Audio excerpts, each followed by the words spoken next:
কি খাচ্ছ তুমি? কি খাচ্ছ? হ্যাঁ, শুনতে পাচ্ছি না, একটু জোরে বলো। ভাল লাগে? টেস্ট লাগে? কে এনেছে চপ?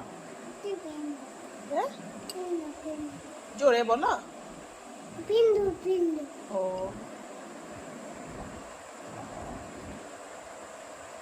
দিয়ে ভালো লাগছে খেতে? দুধ কর্নফ্লেক্স খাও কেন? কি খাবে তাহলে? দুধ কর্নফ্লেক্স খাবে না? তাহলে কি খাবে বলো? চা, চপ, মুড়ি? ও, এটা তো ভালো না খেতে। ভালো?